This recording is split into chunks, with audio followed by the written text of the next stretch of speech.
Bismillahirrahmanirrahim. Alhamdulillahi robbil alamin was salatu wassalamu ala khayri xalqi Muhammadin va ala alihi va sahbihi ajma'in. Amma ba'd. Assalomu alaykum va rahmatullohi ta'ala va barakatuh.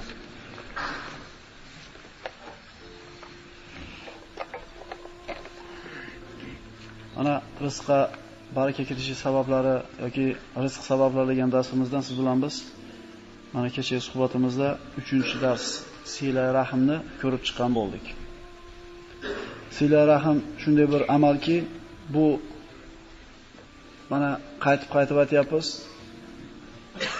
Rizqqa taalluqli bo'lmagan chog'ida ham birodarlar o'zi Alloh taolo tomonidan buyurilgan amal. Buni qilishimiz kerak. Lekin xosatan mana shu siz bilan biz rizqimizga to'g'ridan-to'g'ri aloqasi bo'lganligi uchun shunga bir ishora qilib gapirilyapti. Rasululloh sollallohu alayhi vasallam hadislarda marhamat qildi: "Man surrahu an yubsita lahu fi rizqihi va yansalahu fi atharihi falyasir rahimahu." Kim rizqini keng bo'lishligini va umrini barakotli bo'lishligini xohlaydigan bo'lsa yoki shu ish uni xursand qiladigan bo'lsa, qarindosh urug'chilik aloqalarini tikkalasin, silay rahm amalini qilgan bo'lsin dedi. Mana shu hadisning o'zi rizqqa to'g'ridan to'g'ri aloqasi bor ekanligiga dalolat qiladi silay rahmni. Mana silay rahm qarindosh urug'larning holidan xabar olishlik avvalambor mol bilan bo'ladi.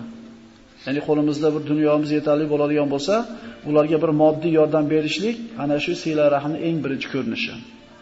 Undan keyingi ko'rinishi bu avnu alal hoja, ana shu bir ehtiyoji bo'ladigan bo'lsa, hojati tushadigan bo'lsa, shu hojatini bajarishlikka yordam berishimiz. Yoki bidafi darar, ularga bir qarindosh urug'larimizga bir zarar kelayotgan bo'lsa, shu zararni qaytarishimiz sila rahm qilayotganligimiz.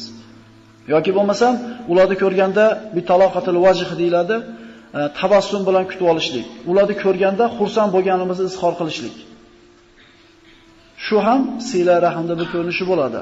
Va eng kamida aqolli birodarlar duo bilan zikr, ularni eslashlik, duo bilan ularni yo'qlashlik sila rahmda ko'rinishlardan bittasi bo'ladi. Odamlarni sila rahm qilayotgan, qilmayotganligini mana 3 xil bosqichga bo'lib o'tgan bo'ldik. Shundan bittasi, birinchisi al-vosil deyiladi. Haqiqiy sila rahm amalini qilayotgan kishi bu shunday kishiki, undan hech kim xabar olmasa ham u xabar olaveradi hammadan. Bunaqa odamlar, Alloh rahmat qilgan odamlar, bunaqa odamlar kamyob bo'ladi birodarlar. Nodir bunaqa odamlar. Xususan bizning zamonimizda. Ikkinchisi al-mukafi deyildi. Bu shundayki, vortavog'im, ketavog'im akalar. Mana aytdik, nonushtangizga kelgan bo'lsa borasiz, nima ko'tarib kelgan bo'lsa ko'tarib borasiz. Sizni so'yga o'rgan kelsa ko'rasiz borib, bo'lmasa bormay qo'yasiz. Bu al-vosil, sila rahm qiluvchi deyilmaydi birodarlar. U qarzini o'tovchi bo'ladi. Va uchinchisi al-qoti dedi, ana shu qarindosh urug'chilik aloqalarini uzgan kishi. Bu shunday kishiki, undan xabar olsa ham bu hech kimdan xabar olmaydi. Lekin mana aytdik, silay rahmni bundan bir 50 yil burun yashagan oqsoqol katta odamlarimiz mana aytsa, boringki 20 yilda u yog'ini aytadigan bo'lsa ham, kattalar, tog'alar, amakilar, amma xolalar ziyorat qilgani kelishar edi uylarimizga. Lekin hozirga kelib turib mana shu silay rahm degan ibodat bo'lmay qoldi. Agar kasal bo'lganda majbur uyat bo'lmasin deb borganimizni hisobga olmasak, banisaga tushgandan keyin uyat bo'ladi. Yoki bo'lmasam pato lozimatda to'y kunda yoki iftorga chaqirilsa, bormasak, boshqa mahal ixtiyorimiz bilan hech qaysimiz bormay qo'yganmiz. Mana shu ibodatni tark qilganligimizning sababi bitta. Shu pul muammosi. Tirikchilik, bola chaqa, vaqtim bo'lmayapti. Shashilish. Subhanalloh, umuman bekarchi bo'lgan odam ham shashilish deb yuradi. Bu zamonamizga bir o'z zamonamizning o'zgachaliklar edi. Vaholanki ana shu do'kaniga yoki konteyneriga yarim soat kechroq olib, haftada bir marta singlisini yoki amma xolasini ziyorat qilib qo'yganida qolgan 10 soatlik tijoratiga Alloh baraka bermasmidi? Darslarimizda boshida aytib o'tdik. Fabutagho indallohi rizqo va abuduhu vashkuru lahu dedi Alloh taolo. Rizqni dedi Alloh, avvalambor Allohning huzuridan istanglar, unga ibodat qilib, unga shukr keltirib deyildi. Demak, Alloh aytgandaqa ibodatni qiladigan bo'lsak, bu yoqdagi mehnatimiz ko'p ham zo'r bo'lib ketmayotgan bo'lsa ham natijasini Alloh yaxshi qilib beraveradi. Inshaalloh. Bu sila rahmni tashab qo'yib, faqat dunyoga kirib ketib, shaqam chiqib ketmayapti boshimizdan birodarlar. Muammo tugab ham ketmayapti. Shunday emasmi? Lekin miyamsiz bo'lsinki, mana shu narsalardan bexabar ekanmiz, ilmsiz ekanmiz, o'zimizni qiynayapmiz birodarlar. Sila rahim mana shu Alloh taoloni mana Rohim deyiladi. Alloh taolo mana shu Rohimni yaratganida shikoyat qilgan ekan. Parvardigor, meni zaifa qilib yaratyapsan, ayol qilib yaratyapsan. Kimga tashab qo'yapsan deganda Alloh azza va jalla aytdi: "Senga o'zimni ismimdan bir ismni chiqarib bermadimmi? Rohim sifati bor Alloh taoloda. Rohimda bermadim shu ismimdan bitta ismimni. Va sen bilan aloqasini tikkalagan bilan aloqamni tikkalayman. Sen bilan aloqasini uzgandan aloqamni men ham uzaman" dedi. Bu og'ir narsa birodarlar. Bu narsa kichkina ko'rinmasin. Qiyin emas. Mana aytdik, haftada bir marta juma kuni 12 da chiqadigan bo'lsak, uydan masjidga qarab, o'sha kuni 12 emas, yarim soat burunroq chiqing. To'rttononni ko'tarib kelib turib, amma o'tiribsizmi yoki opasi yana o'tiribsizmi? Bugun ulg'aygan kuygan, bir ziyorat qilgani keldim Alloh uchun deyishlik bilan ana shu oilada muhabbat ziyoda bo'ladi. Jiyanlarga gapimiz o'tadi birodarlar. Mana aytdik, oila yilda borasiz, opangiz yoki akangiz uyga borib turib jiyanlaringiz ro'mol o'rnab ekanligini peshonasiga taqib tirishtirib kelasiz. U gapingizni olmaydi ham. Chunki o'sha tirishtirguningizga qadar uni bir holidan xabar ularda qalbiga jinday bir muhabbat solib qo'ygan bo'lganingizda gapingizni olar edi. Bugungi suhbatimiz istig'for va tavba degan mavzu bo'ladi. Sila rahim qilgani birodarlar, vaqt kerak, pul kerak. Shundaymi? Lekin bu shunday ibodatki istig'for bilan tavba. Bu vaqt ham kerak emas bunga, pul ham kerak emas. Bu shunday ibodatki rizqimizga to'g'ridan to'g'ri bo'lgan aloqasi bor. Hasan Basriy rahmatullohi alayhi oldiga bir kishi keldida kambag'alligidan shikoyat qildi. Shu birim 2 bo'lmayapti. Hech bir to'to'som to'play olmayapman, qarzimdan qutula olmayapman deganda istag'firillah, Allohga istig'for ayting. Ikkinchi odam keldi. Bog'im qurib ketyapti, bog'imda meva bo'lmayapti dedi. Hasan Basriy istag'firillah, Allohga istig'for ayting dedi. Uchinchisi keldi, yomg'ir yog'mayapti yurtimizda, qurg'oqchilik bo'lib ketdi. Nima qilsak bo'ladi deganda Hasan Basriy rahmatullohi alayh istag'firillah, Allohga istig'for ayting. Shu yerda hozir bo'lib turgan kishilar aytishdiki, "Ey Hasan" dedi, 3 ta odam 3 xil dardi bilan kelsa, bir xil dorini beryapsiz dedi. Ya'ni bir boshim og'ridi deb kelsa ham bitta dori olyapti, qonim og'risa ham bitta dori deb kelyapti. Shunda Hasan Basriy aytdiki, "Men o'zimdan birorta bir narsani aytganim yo'q. Allohning Qur'ondagi oyatini aytib qo'ydim ularga xolos" dedi.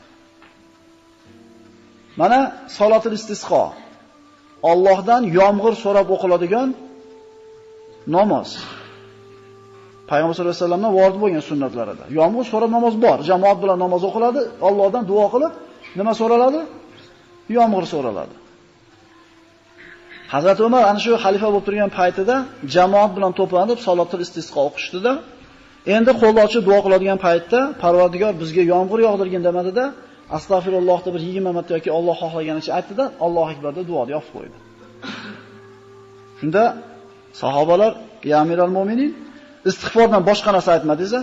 Biz yomg'ir kerak deb qo'l ochmadikmi?" dedi. "Men o'zimdan hech narsani qo'shganim yo'q. Allohning buyrug'ini qildim" dedi. Yomg'ir yog'ishligiga, rizqqa baraka kirishligiga, qurg'oqchilikka, kambag'allikka birodarlar, nima dori bo'lyapti? Istig'for. Istig'for o'zi nima? Astagfirulloh. Bu o'zbekcha astagfirulloh birodarlar. Istig'for va tavba farqini bilib olaylik. Istig'for inson qilib o'tgan gunohlarini Allohdan kechirishligini so'rashligi istig'for deyiladi. Tavba bilan nima farqi bor unda? Ulamolar aytadi, tavba kelajakda qiladigan gunohlarini oldini olib turib nima qilishlik? Istig'for aytishlik. Ya'ni astagfirulloh va atubu ilayh deganimizda bitta orqadan, bitta oldidan kamaytiryapmiz birodarlar. Ya'ni tavba qilishligimiz kelajakda albatta gunoh qilishligimizni bir e'tirof qilganimiz birodarlar. Biz bandamiz, biz ojizmiz. Shunday emasmi? Hadislarda keladi. Agar sizlar gunoh qilmay qo'ysanglar, Alloh sizlarni ketkizib, gunoh qilib tavba qiladigan bandalarni keltiradi deydi. Ya'ni biz begunoh bo'la olmaymiz birodarlar. Palonchimi? Bilamiz bunaqa ishlarni degan paytda esimizdan chiqmasin. U ham odam. Kullu bani adama xato dedi Rasululloh. Odam bolasi borki xato qiladi. Hamma xato qiladi. Xato qiluvchilarda eng yaxshisi tavba qiluvchisi. Biz begunoh bo'la olmaymiz. Alloh taolo bizni begunoh bo'linglar degan emas. Chunki iloji yo'q bu narsani. Lekin Alloh taolo banda imkon darajasida gunoh qilmaslikka harakat qilib, bilib bilmasdan qasddan beqasd gunoh qilib qo'ygandan keyin o'zini ojizligini tan olib, Parvardigorini kechirimli ekanligini zikr qilib, Allohdan kechirim so'rashimizni xohlar ekan. Pastligimizni tan olib, Allohga yalinishimizni xohlar ekan, birodarlar. Tushunarlimi? U bilamiz uni mana ishlari bor. U anaqa odam, anaqa deyotganda o'zimizga ham qaraylik ozgina. Istig'for, avval qilgan gunohlarimizdan Allohdan kechirim so'rash, tavba, kelajakda bo'ladigan gunohlarimizdan kechirim so'rash. Masalan, bir ikki derazani ochib olsanglar, ozgina havo kiradi. Ozgina.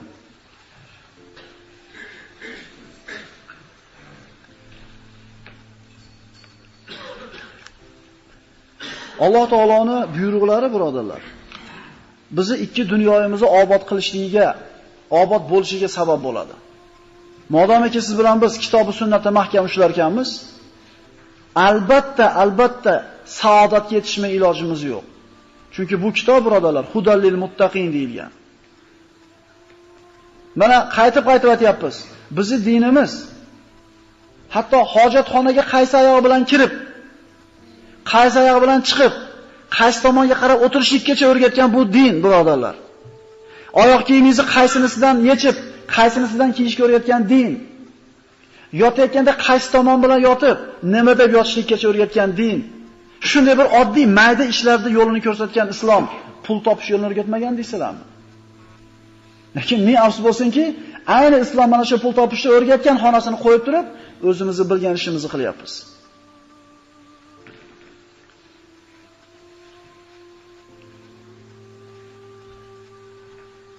Alloh taolo mana Qur'oni Karimda Hud alayhisalomni o'zini qavmiga aytgan so'zlarini oyat orqali bayon qilib aytadiki, astagfirullah, faqultu astaghfiru robbakum innahu, Nuh alayhisalom so'zi, faqultu astaghfiru robbakum innahu kana ghaffara yursilis samaa alaykum midrara va yumdidkum bi amwalin va banina va yaj'al lakum jannatin va yaj'al lakum anhara. Mana bir birodarimiz so'ragan edi. Mana astagfirulloh, subhanalloh, Allohu akbar deymiz. Albatta buni mukofotini qayerda olamiz? Dunyoda olasizlar, avvalo birodarlar. U bizda din ishi, dunyoda ishda bo'linib qolgan tushunchamiz bor. Diniy ishlar bilan yuribmiz deb qo'yamiz. Nima, bozorga borib pul topishingiz diniy ish emasmi? Diniy ish u. Xotin bola chaqani bog'dadimi Alloh? Agar o'sha niyatda bola chaqani Alloh erkan yuklagan, shuni boqaman deb chiqayotgan bo'lsangiz, diniy ishni o'zi-yu bu. Oyoq kiyimingizni yaltiratib artayotgan paytingizda nima bu, dunyoviy ishmi bu? Diniy ish. Chunki din nazofat degan. Alloh taolo go'zal zot, go'zallikni yaxshi ko'radi degan payg'ambar vasallam. Demak, patinkamizni artayotganda birodarlar, diniy ish qilyapmiz ekan. Mashinamizni chekkaga qo'yayotgan paytimizda birodarlar, diniy ish qilyapmiz ekan. Savdogarlar prilavkani chiroyli qilib terib, kelgan klientga yaxshi muomala qilayotganda, sizlar tijorat ishini emas, Allohning buyrug'ini bajaryapsizlar ekan.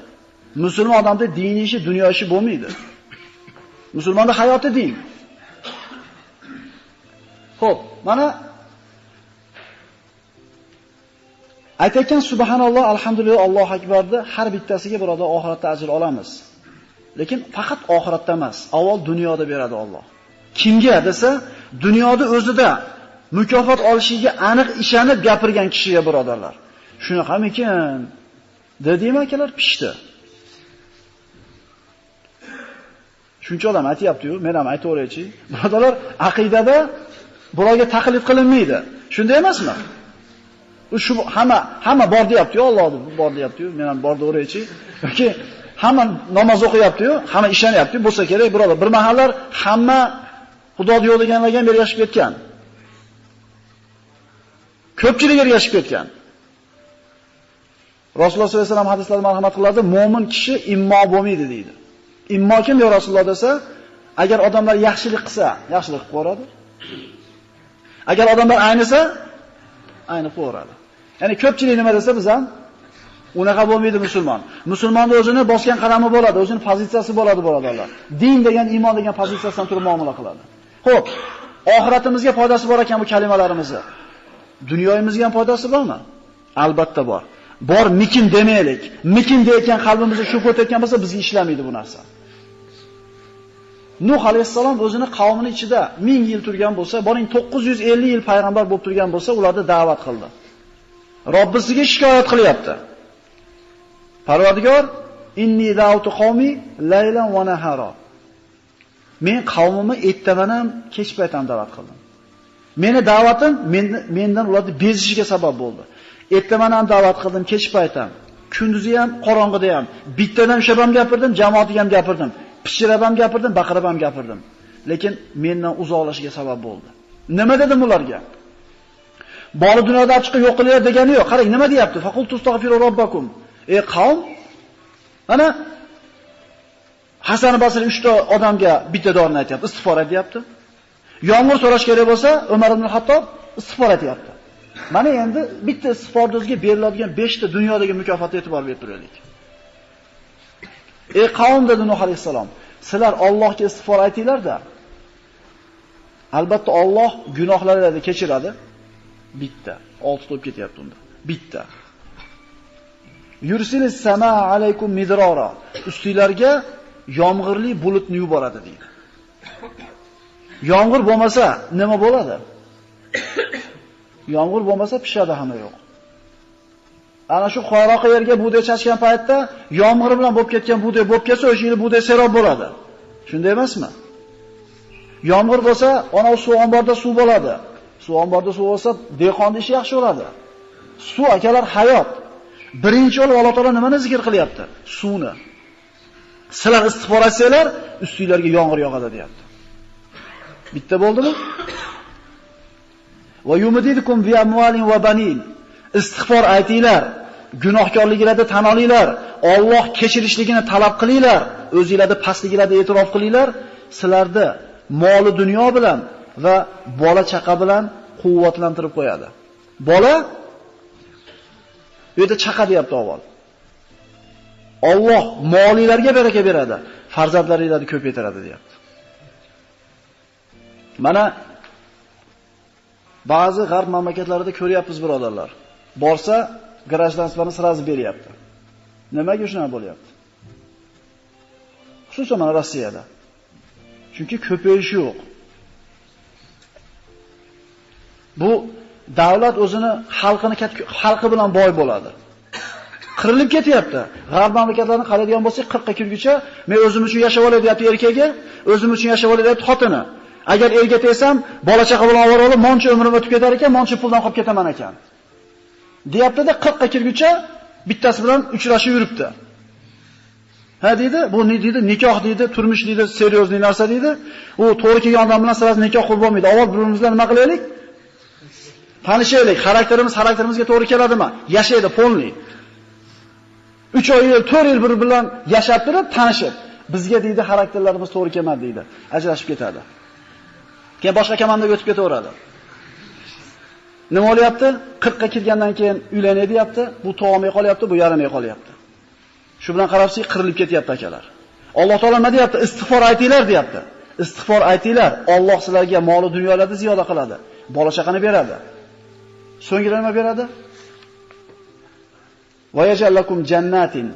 Alloh jannatlarda, jannat degani bog' degani. Bog'i rog'laringlarni ziyoda qiladi. Barakotli qiladi bog'laringlarda. Va yaj'allakum anhara. Daryolarda to'ldir suv oqadi. Qaranglar akalar.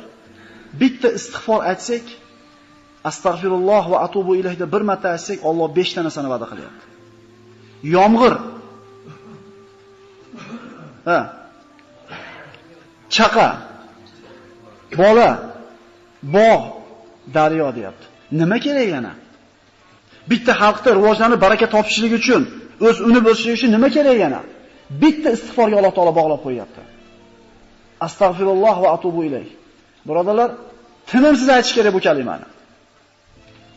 Xususan, mana ko'chada tijorat bilan yurgan, safarda yurgan birodarlarimizga shu aytadigan gapimiz shuki, tasbih aytganida tasbihingiz yo'qdir qo'lingizda.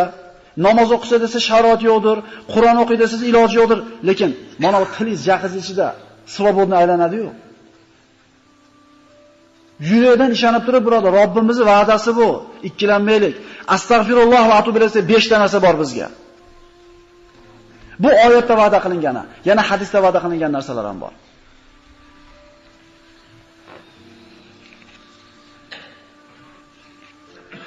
Demak, Hasan Basri 3 ta kasal bilan kelgan odamga istig'for eting deganda haq bo'lgan ekan u kishi. Bog'im qurib dedi, kambag'al bo'ldim dedi, yomg'ir bo'lmayapti dedi, ucharasiga nima dedi? Istig'for aytdi. Demak, haqida ekan. Umar ibn Hattob Parvardigor yomg'ir ber demasdan astagfirulloh atubu ilayhi Allohu akbar deb qo'ydi, u ham haq bo'lgan ekan. Istig'for aytaveraylik-da. Shu 5 tadan albatta tegadi bizga. Hech bo'lmasa 5 tasi. Istig'forning fazilatlaridan. Mana Imom Ahmad kitoblarida keltirilgan hadisda Abdulloh ibn Mas'ud rivoyat qilgan, qola Rasululloh sollallohu alayhi vasallam: "Man aktaral istig'fara ja'alallohu lahu min kulli hammin farajan va min kulli dhiqin makhrajan va razaqahu min haythu la yahtasib." Akalar, shior qilib olaylik shu hadisda. Qaranglar. Bu yerda 5 ta narsa va'da qilindi oyatda. Hadisni qarang. Rasululloh aytadi, kim istig'forni ko'paytirsa, aksara ko'paytirishlik degani. Biz sanaymiz-ku. Sanamay qo'yaylik-da. Sanasak ko'paytirganga o'xshab ketamiz. Bo'ldi, bugunga yetadi. Bugun 200 ta aytib qo'ydim. Qora suvchilar qora suvga ketgunicha hali qurib ketganda quloqni o'chirib turib 15 minut etsangiz, 15 minutda bilasizmi necha marta astagfirulloh deysiz. Endi 2 soat erta bekitib chiqib ketavering konteyneringizga. Alloh berib qo'ydi o'sha 2 soatligini ham bu yoqda.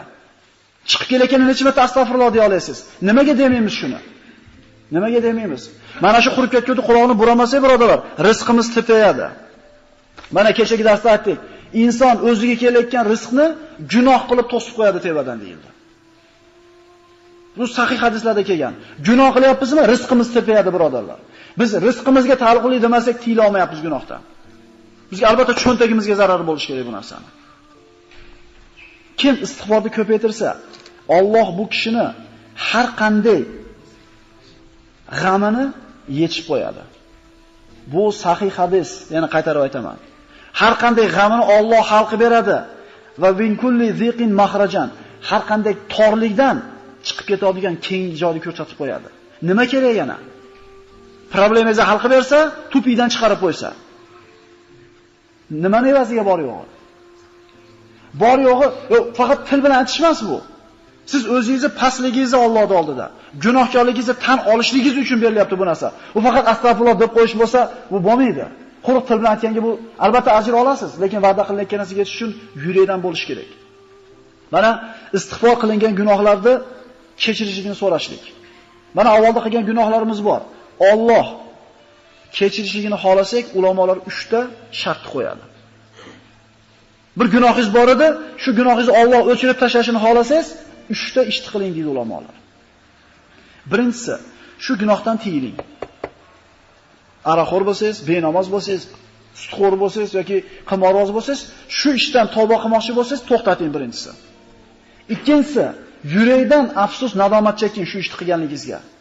Va qaytib qilmaslikka Allohga ahd bering, qilmadim deb o'rishdi. Men hech qachon aralashgan emasman.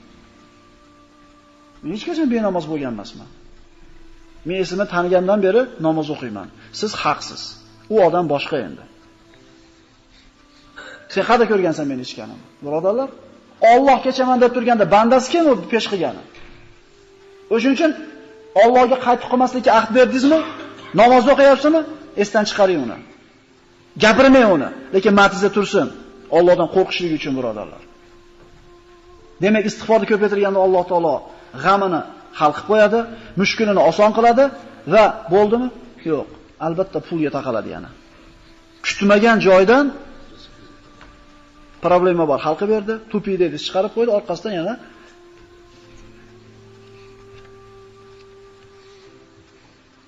istig'forning sabablaridan. Istig'for bu avvalambor mana gunohlarimizni kechirishiga sabab deb aytdik. Va man ya'mal su'an aw yazlim nafsahu thumma yastaghfirullah yajidillahu ghafurur rahima. Kim bir Alloh taolo aytadi, yomon amalni qilsa yoki o'ziga zulm qilsa, so'ngra Allohga istig'for etsa, Alloh uni gunohini kechirishligini albatta topadi. Mana muttafaqun alayh bo'lgan hadisda payg'ambar sollallohu alayhi vasallam aytadi, Iza aznaba abdun zamban faqala ay robbi, agar bir banda deydi gunoh qilsa va ey Parvardigor, men gunoh qildim, meni kechir desa, Alloh azza va jalla aytar ekanki, bandam Robbisi borligini bildi. Gunohlarni kechirishligini bildi va istig'for aytdi. Kechirdim shu bandamning gunohini der ekan. Bir joyda dam olishi bir qilayotgan ishidan hamma safga turib namoz o'qiysa, bitta esli odam siz namoz o'qimaysizmi aka desa, "Ha men aroq ichmasam, zino qilmasam, men nima namoz o'qiyman?" deb o'zini farishta deb bilgan ekan birodarlar. Shunaqa odamlar ham bor. Bir akamiz olib bergan edi, birovning uyida bir ustachilik qilgan paytda aytgan ekan, "Senlar baring rasvosan, o'shuning uchun namoz o'qiysan. Meni gunohim yo'q, o'shuning uchun namoz o'qimayman." Shunaqa odamlar bor ekan birodarlar shahrimizda. Senlar ham men gunohing ko'pligi uchun namoz o'qiysan. Mana meni gunohim yo'q, o'shuning uchun namoz o'qimayman. Ana birodarlar, farishta qanaqa bo'ladi? Siz istig'for aytayotganingiz, gunohkorligingizni tan olayotganingiz, Allohning oldida o'zi pastligingizni tan olayotganingiz. O'shuning uchun Alloh taolo bir marhamati bo'lsa ajab emas. Demak, banda gunohini e'tirof qilib Allohdan kechirim so'rasa, Alloh kechirar ekan uni. Yana ozgina ochib yuboringlar shu derazalarda. Yana bir 5 daqiqa inshaalloh.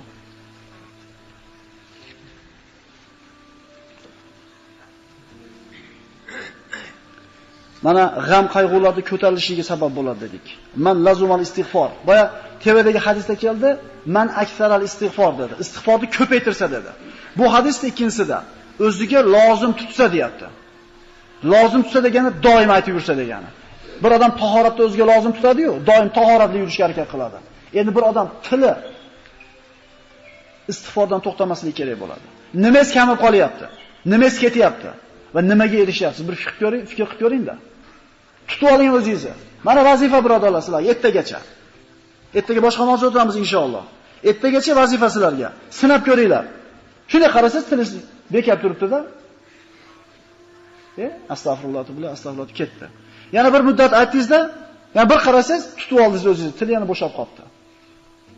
10 marta, 20 marta, 100 marta ushlaysiz bir kunda tilingiz to'xtab qolganligini. Tilimiz bilan topamiz ekan rizqimizni Alloh tomonidan. Lekin shu narsaga muhmal qaraymiz. Tushunali yo'lda vazifa.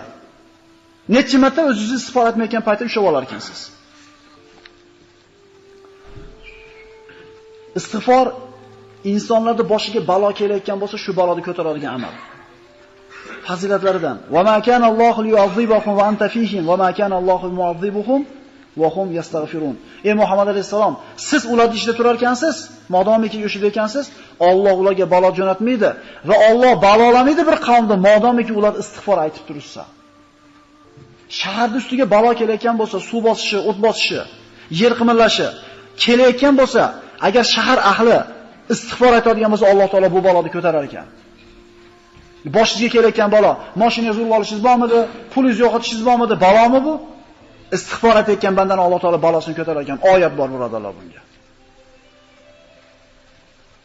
Mana yomg'irda yog'ilishligi, barakatli tushishligini aytdik. Insonning darajasini Alloh taolo ko'tarilishiga dalolat qiladi. Birodarlar, mana qaytib aytyapmiz, o'zi-o'zidan bu musulmon odam yelkasida bo'lgan amallar bajarish kerak bo'lgan. Lekin albatta rizqimizga aloqasi borligini aytishimiz kerak bo'lyapti. Rasululloh sollallohu alayhi vasallam avvalo oxirgi gunohlari kechirilgan zot men bir kunda deydi, bir hadisda 70 marta deydi, bir hadisda kuniga 100 marta istig'for aytaman deydi. Gunohlari kechirilgan Rasululloh sollallohu alayhi vasallamki 100 marta istig'for aytgandan keyin biz insof qilaylik. Bu darslarimizda olinadigan xulosa, xotirjam hayot qanaqa bo'ladi?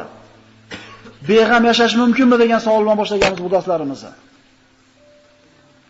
Rizqqa baraka kirsa, qalbimizga xotirjamlik kirsa, shu emasmi birodarlar? Biz istayotgan narsa. Bu Allohni rozi qiladigan yo'lga yurishligimiz bilan bo'ladi. 4 ta darsda o'tdik. Tavakkul, taqvo, silay rahim, istig'for va tavba. Eslab qoldik akalar. Tavakkul, qo'lingizdan kelgan sababni qilib turib, g'am qilmaysiz oxirini. Taqvo qilasiz, Alloh taolo 13 ta foyda berishini sanadik. Silay rahim qilasiz, umringizga, rizqingizga Alloh baraka beradi. Istig'for etasiz, yomg'ir beradi. Chaqa beradi, bola beradi, bog', anhor. Gunohlaringiz kechiriladi, darajangiz ko'tariladi, g'amlaringiz, mushkullaringiz oson bo'ladi. Demak, birodarlar, mana duoda o'qib yursang, chiqib qolyapti kitoblar. Duoda 100 ming marta kim o'qisa, bitta farishta kelar ekan peshonasiga. Kim mana duoda 20 ming marta o'qisa, birodarlar, mana sizlarga oyat hadisdan sodda. Qiyin emas, nimasi zo'r? Astagfirulloh va atubu ilayh. Qiyinmi? Mana birodarlar, ertagacha sanab ko'raylik, qanday bir ta'siri bo'ladi. Keyingi darsimiz inshaalloh bu zaiflarga ihson degan mavzu bo'ladi. Bu ham albatta rizqimizga aloqasi bor bo'lgan mavzu. Zaiflarga ihson. Assalomu alaykum va rahmatullohi va barakatuh.